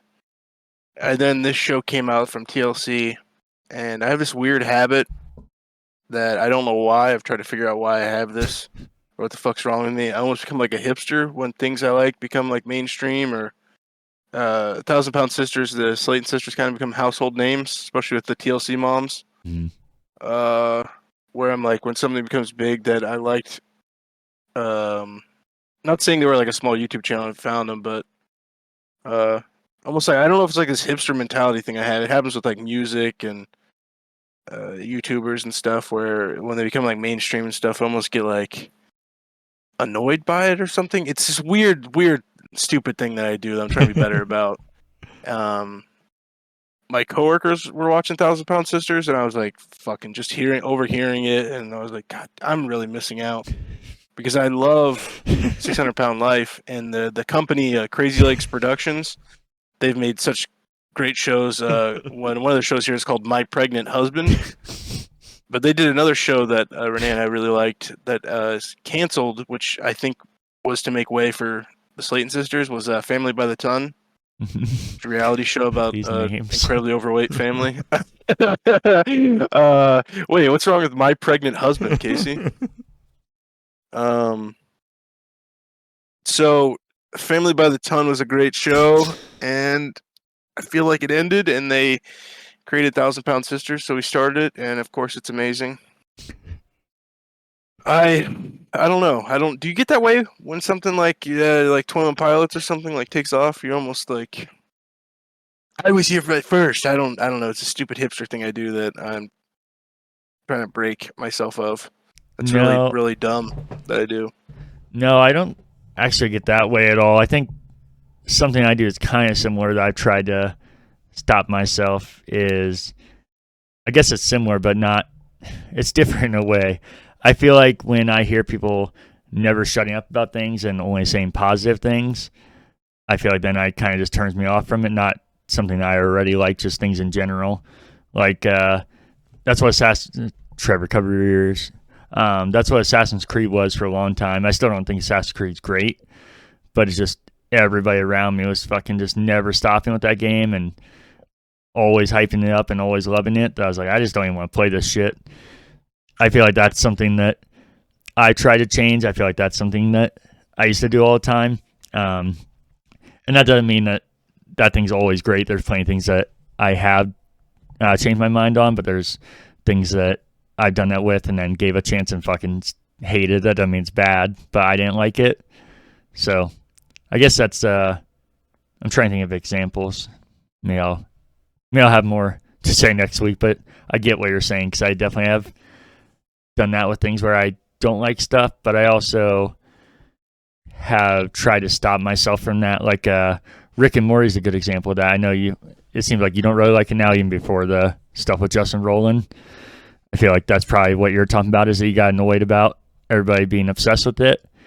And I remember you were one of the first people who told me, you're like, you need to watch this show. It's right up your alley. And then I know it became like a meme how people were. And even with me liking it now, I know there is a annoying section of the fan base, and seems to be large. But I try to stop myself from not liking things because of that, because like I said, in reverse, that's exactly what I used to do. I think 21 Pilots and Taylor Swift are two good examples of that. I think not of what I just said, but that if I just focused on the things I didn't like and the annoying people in it, I think I could hate both them real fast. But then I have to think that I don't like either of them because other people do or because these annoying people do. So they can still be annoying or I can still judge that for what it is, but still like it for what I like it for. Yeah, no, it's a really dumb gay thing that I do. I'm trying to think. Rick and Morty's a good example. Like it came out like I found it like maybe a month after it came out. Mm-hmm. And it became like one of those things. Is like anybody came over, like Andrew, I was like, dude, you get the fuck over. You gotta watch the show with me. And we watched like the first season together with like all my friends and stuff. And then it just became fucking huge. Mm-hmm. Kendrick Lamar was a great example. I don't know what I'm trying to like figure out why. Like I don't know if it's like I was there day one. You guys don't even know. It's just dumb gay thing that I do, and I should be happy that these things I loved are fucking huge successes, and like really happy for. So I've gotten way better, but like it used to be like so bad. Like I would stop listening or watching stuff because I was like, I can't, not doing it, dude. It's not fucking cool. It's just stupid hipster mentality that I have. But yeah, so I'm trying to break myself of it. But yeah, I know what you're talking about. The whole, it doesn't bother me as much. I think I love hearing other people's interests and shit. So a little, but that goes a long way when people are obsessed about something. Or Mm-hmm. A good example of that right now is the Stanley Cups or the Taylor Swifts, whatever the TikTok thing is of the second. Timu was that before. Where I don't know if they're like psyops or what the fuck it is, but we just get all drilled in our brains. Mm-hmm. I think it's really good marketing. I guess I don't know how true. I need to look into this. I guess the guy behind the Stanley Cups marketing. Also, every time someone says that, I think hockey. I'm not even that involved in sports. I don't know how they're allowed to get away with it. I can't imagine like how you feel about it. I do have my old Stanley. I wonder if that's worth anything anymore. Those old Grandpa Stanleys. Mm-hmm. But yeah, I don't. So yeah, the guy that was behind the marketing of the Stanley Cup. It's even just the NFL weird saying it. The Stanley beverage receptacle. I guess had something to do with the resurgence of Crocs. So I thought you would enjoy that. Oh Jesus, that explains a lot. I heard he's the madman behind that. Definitely mad. Oh shit! What did you say? I was gonna go off of that. Stanley Cup, Taylor Swift. Oh, it's right before that. Right before that. TikTok. Right before that. I can just keep naming shit. God, I'm totally blanking. I was bitching about myself being a hipster. I'm trying to break myself. Yeah, something related like that whole topic, but now I'm just blanking on it. Hot topic. I will say that one thing I hate, it's not because people like it and I liked it first. You asked about 21 Pilots. I don't care. I think my view on that, yeah, I like 21 Pilots very early on and more than most people. But I don't care about that because I feel like everybody has to find artists at different times. I feel like there's plenty of artists I found on the radio. So by then, people probably had their 21 Pilots moment with them way before. So I'm like, I can't really tell people they can't like them because a lot of people don't even know artists. I just got lucky that I was in the city that they were in and somebody took me to their show.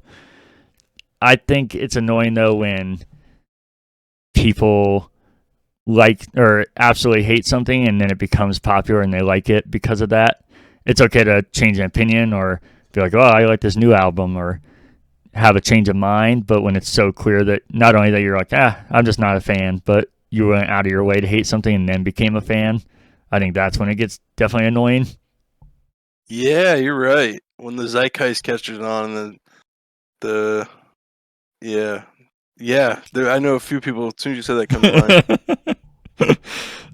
I remember the other thing is that, like I said, I try to get better because I do like hearing people excitement as well. I think there's kind of a boiling point where it's like, okay, but it's more that, like I said, when it's just everybody's talking about it, it kind of gets annoying. But I try to get better at that, of not kind of like what the reason I brought up Taylor Swift and still liking her, even though there's if I judge it for the things I don't like, I could instantly stop liking her. Is I try to get better at in the inverse of that on giving things a chance, even though maybe people are being annoying and not shutting up about something, for judging that for what it is, just like I would Taylor Swift or other things I do like. But I do think there is something that happens when not just a lot of people like something, but you don't hear anything negative about something. That's when I worry more, that because everybody has different opinions. I feel like even if something's amazing, a lot of people are liking it. It makes me definitely question why I don't hear a single negative thing about something. I'm like, I don't see, with so many different opinions and people's different moods and feelings, it doesn't feel normal that there couldn't be a negative opinion about whatever the thing is at the time, if that makes sense. Yeah. But you can continue. I went on quite a bit there. No, you're good. Some other ones. Post Malone was a big one. Mm-hmm. I think I sent you a clever clip, and I was like, "This guy's gonna be the next biggest thing ever." Which he didn't. I know he did a song with Justin Bieber and Post Malone, like, but never really did much. But yeah, I'm trying to break myself. That's so dumb. That's so fucking hipster idiot of me to even have that thought process. I went ahead and got into some more HBO documentaries. I watched one called "Capturing the Freedmans." I'm getting a little tired of the true crime murder shit, because I feel like that's all most documentaries are on these streaming services. I was like, it looks interesting. It's pretty fucking depressing. I don't know. It's about this family, this typical family, and they discover their successful teaching dad is just a long-time habitual molester. So Jesus Christ. It's and then the one son, I would definitely say the sons are probably on the spectrum too. The one son's a successful clown in New York. He gets a camera right around the time this family starts falling apart. And he just started doing home videos, and the other son started doing home recordings, so you can watch this family fall apart. And as they find out their dad and one brother have just been violently molesting kids that were in his computer class. It's insane because you see how he's got like his sons, like, I don't know, his sons essentially are conditioned to believe they're like the toxic shit that was going on in this family just really threw me for a fucking loop. And I don't know, it's just a weird slice of, I always say that with my documentaries, but a slice of life as you're watching this family totally fall apart. And the mom really doesn't still get along with her sons because they're still conditioned to believe their dad was innocent. Eventually in prison, the dad commits suicide with depression medicine. So his son that he wrapped up in, because his one son that he got into this whole thing, you kind of understand that, like, he almost like tricked him and conditioned him to do this stuff. And his son, he kills himself so his son will then get $250,000 when he gets out of prison for the stuff that his dad did to him. So it's not a feel-good movie. I'll be honest with you. There's no part about this. There's an interview with the children. Me saying violently was not a Cody making a joke. It was so fucked listening to this shit. It's one of those things where I like started questioning, what in the fuck am I watching anymore? You know, like, what are you doing? Jesus, you're like, oh, I don't like these true crime things, so let me check this out. Is this because if you remove that, it was really well done. Because you think about it, the sons are literally filming and recording everything. Like the one son, like you can tell they're all autistic, and the one dad loses his shit in the courtroom during the end of the trial, and on camera you can see him like run after the brothers, and you hear this visceral yell from a dad that's like, your son's been fucking molested and you've been listening to this for a month, and you finally get your hands on these fuckers. And you could just, there's a couple times where like it was almost, hearing that dad was almost reminding me of the Werner Herzog documentary, Grizzly Man. when they have the recording, well, they reenacted the recording of the bear killing the man. It was almost along the lines of that, where I was like, damn. Where you hear this dad just all emotions coming out, trying to get his hands on this fucking molester. So it's not a feel good movie. This is an older one too. This came out in 2003. But yeah, the son David Friedman, the clown, he was on another series I really liked on HBO. He's in the background of it, playing his clown character. I guess he's a very successful. And he was like really concerned too, because he's like, this comes out that my dad and he had nothing to do with this. If his dad and brother did these things, and you're a professional child entertainer, bro, your career is over. Oh, Even yeah. if you're not involved. And he still thinks his dad and brother were innocent. You can tell he's all right. I mean, it might have changed since then, but in 2003, he still thought they were innocent. Didn't talk to his mother. Very, very interesting documentary. Man, wow. I watched it. Was it yesterday?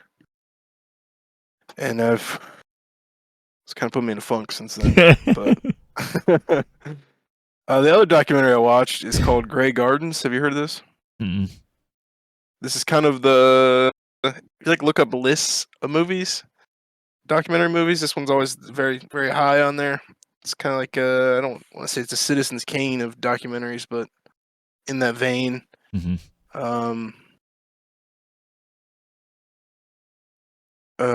I guess these two were related. It was a mother and daughter that are living in a mansion. They're older at this point. This was filmed in the early 70s. Yeah, I just looked it up, but see if I knew it. Yeah, 1975. I definitely don't know this. They what was that Portlandia?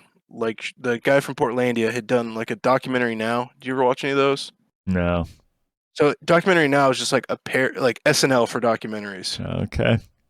And they had done a really funny episode where they did a parody essentially of Grey Gardens.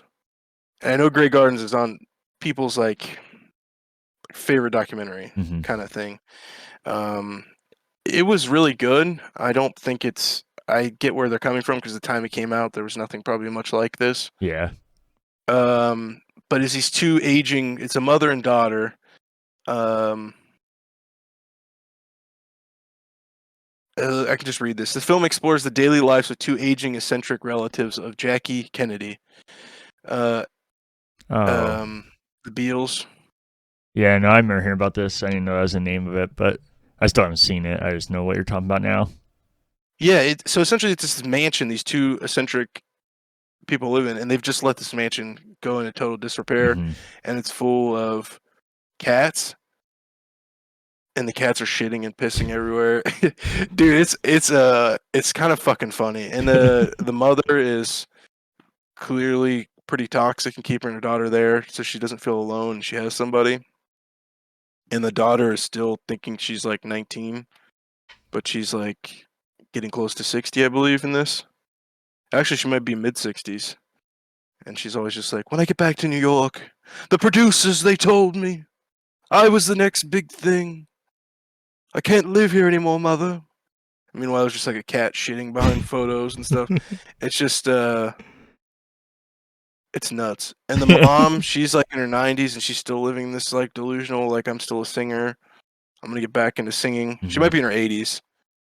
I think it says a lot about like modern narcissism. Like people on social media, or thinking like, as I'm doing this on a podcast, you know, everyone has podcasts now, and everyone's a TikTok star. Nobody wants, like, there's no teachers, there's no electricians anymore, because everybody wants to be the next big internet sensation. It kind of reminds me of that. But it's just very interesting. The house is full of fleas too. Oh, God. They just talk about like their previous lovers and their previous lives, and you could tell the daughter has a shit ton of regrets too, and just her like slowly breaking that down over the time. It's just a very like, they talk and resemble like when people talk about the Greatest Generation. like a very fancy, but meanwhile they're living in a dilapidated home Mm-hmm. full of fleas and cats shitting everywhere in there. And really, the whole documentary is filmed just inside the house. Okay. It goes nowhere. It's just, it is that, just people's daily lives. Mm-hmm. Just interesting people's daily. This was my favorite type of documentary. Yeah. And I feel like this kind of started that whole genre. There is one I think does it better. What is the name of that one? It's Vernon, Florida. I think it's a far better version of this, which it came out in 81, so that's probably 75, 81. But yeah, just the daily lives of eccentric people is, because slice of life, I guess, is more like a scripted thing. Okay. So I probably shouldn't say that as much as I do, but that's kind of where I get that from. But yes, I watched that. That's some good shit. And then I think that's it. So I talked about 1,000-Pound Sisters, Grey Gardens. What was the other? Oh, and then the fucking Depression. Yeah. It's like the lineup of Universal movies that we talked about. The 3 big hitters. Yeah. Yeah, I need to take a break from depressing podcasts and television. You're not going to do an episode next week? Hey. I actually watched something similar this week in depressing fashion. I watched Pokemon Concierge. Pokemon Concierge? The fuck is that? It's on Netflix. It's only like 6 episodes, and they're like 12 to 16 minutes. I would tell you it's sad. I would tell you not to watch it because I think you'd hate it because it's very simplistic and a little too. I know Pokemon's Japanese, but a little too Japanese even for Pokemon, and it's just real. It's supposed to be like real happy and just over the top. I think you would hate it, but it's sad because the reason that I was interested in watching what I think you would find really cool is it's stop motion animation. Ooh. And I think it's really cool, and the Pokemon look fucking awesome in it. So it's sad that it's just set over this like kind of generic.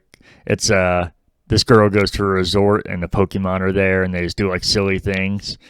So it sucks, and I mean it's cute, and I don't think it's really made for us. So maybe that's another point of not really criticizing it. But it's sad because the animation's so cool that I wish it was like a normal Pokemon thing.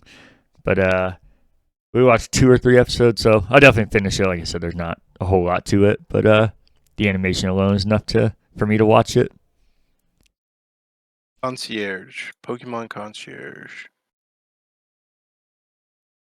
Yeah, I like the stop motion look of this. Yeah, I mean, Concierge. It's pretty short, so if you want to watch one and see what you think, you could. Like I said, even with me not as being critical of that stuff, I can definitely recognize it. But it's sad because the animation's so cool that I wish it was a little deeper than what it is. I just had to look up how to pronounce concierge. Yeah, I'll check this out, man. Yeah. This looks interesting. Seems like some of the shit my sister would like, so I might watch with her or something. Oh, yeah, I think it'd be absolutely perfect for somebody like that. So I don't think people that it's meant for, I don't think they would really think about it like we do. And then the only other thing I watched actually this week was South Park Not Suitable for Children, the newest Paramount special. I think this is my favorite special so far. I was absolutely losing. I've liked all of them to different degrees, but I don't think I've liked any more than this one. It was so fucking good. I know you saw a little bit of it, I think, when you came over, but I need you to watch the whole thing and see what you think about it. Yeah, I will definitely check that out. Are they just done doing seasons now? I don't know when the next one's coming out, but they can't be done because part of that deal with Paramount, that ridiculous thing they signed for like 10 years was, I can't remember, like 5 more seasons or something. So I don't know where they're at, but they have to be coming because part of the contract. Yeah. And yeah, as cool as these That's, specials are, and they nail it even with the current references with the specials, which is even more impressive. But they obviously can't do it the way they do episodes, where it's like something every week. So it would be nice to see one of those. No, I agree with you. Yeah, I'll definitely check it out. The clips and the specials I've watched have been pretty good. Yeah. You been reading or listening to any books this week? This No. past week? No. Okay. I finished my Wrexham story by Paul Mullen, the book I was talking about with the player from the Wrexham team and the show Welcome to Wrexham. Really liked it. Like I said, I think that's a book that, unless you're really into the show and or really care about soccer, I don't think it'd be very interesting to read or listen to. I also finished The Lord of the Rings, The Fellowship of the Rings. Really enjoyed that, and gonna start Two Towers some point. We'll see when. And then I started Halo Primordium, which I like the Halo books. This is definitely one I've liked the least so far. I haven't finished it yet, obviously, but it's not really a knock against the book. I might feel differently if I read it, but some of the voices they're doing in here are unbearable. I think you would get mad listening to it. Not even accents, just they do some goofy shit in here, and I don't really get why. I know some of it's going to come off goofy if you're like trying to do grunt voice and stuff, so some of it is naturally going to be like that. But there's some stuff in here that I should have saved moments to play, like I did the accent, because some of it is kind of unbearable at points. It's a little sad because I don't think the story's any worse than some of the other Halo books. But that's all I've been reading. Anything else you want to talk about before we get out of here? No, this is called Halo Primordium. Primordium, as I butcher the fucking spelling of that. Primordial?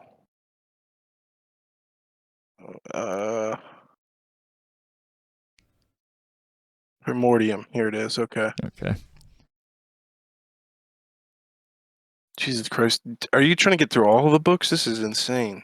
I'm gonna, yeah. It'll be a process, especially because they keep releasing. But that's why I'm doing them here and there. I'm not like doing Halo book 1 through 30 or whatever it is. I'm just doing them here and there, or sometimes back and forth, or back to back, but not just all of them in a row like that. You still think the original one's the best one?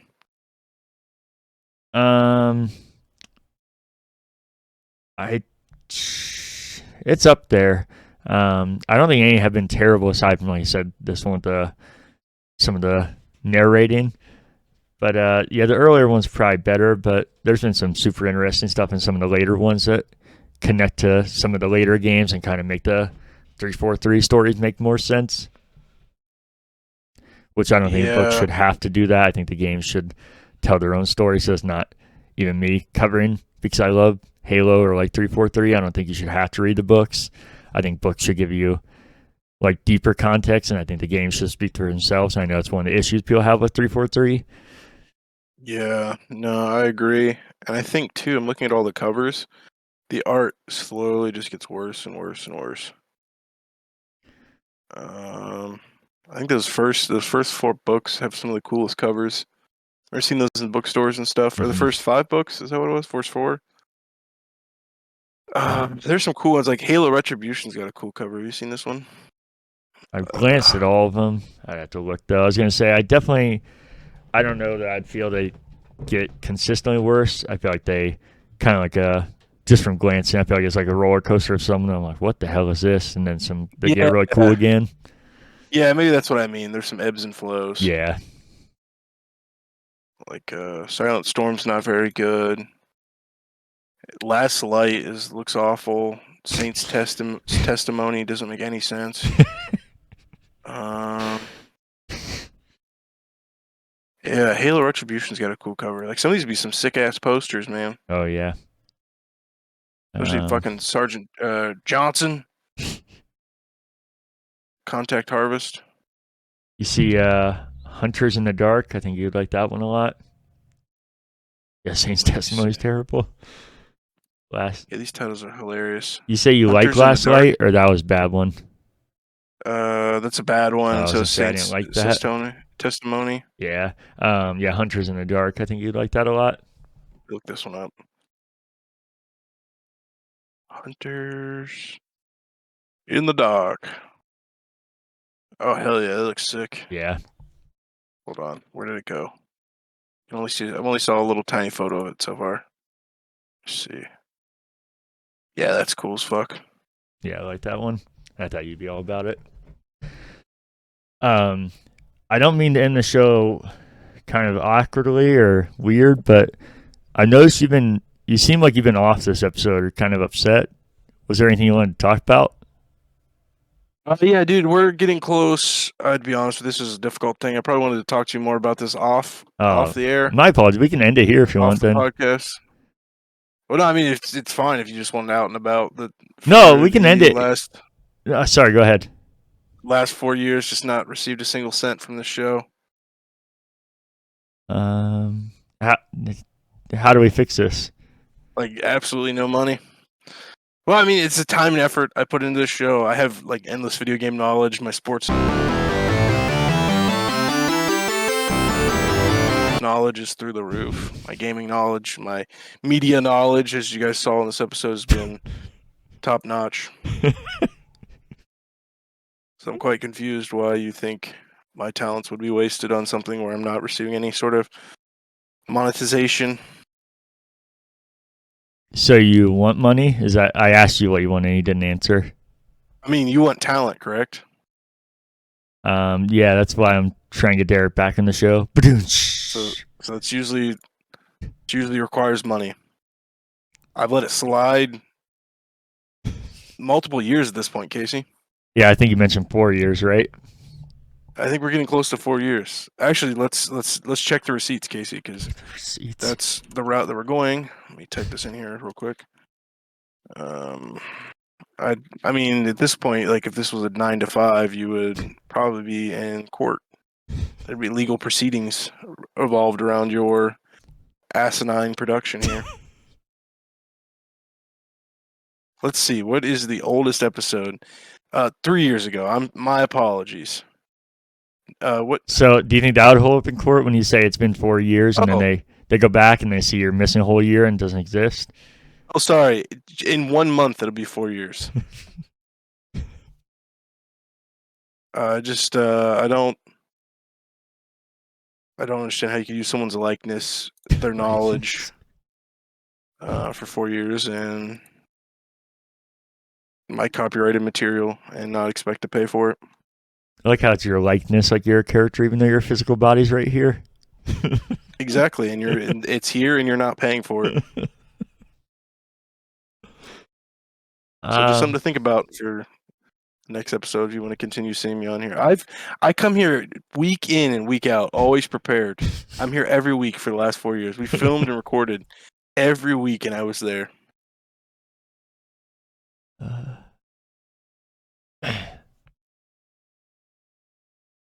All right. Well, thanks for. Go ahead. No, please. Do you have anything else you want to say? No, it's all good. All right. Well, thanks for joining. Thanks for joining us for another episode of the Current Backloggers. I can't wait to see you next week for another episode. As always, you can email us at currentbackloggers@gmail.com and let us know if we need a new host or not. Anything you want to say on the way out? Yeah, remember there's ultimately only one way to financial peace, and that's to walk daily with the Prince of Peace, Jesus Christ. Is that the Prince of Persia, brother? No, he's just our Lord and Savior. All right. That's it.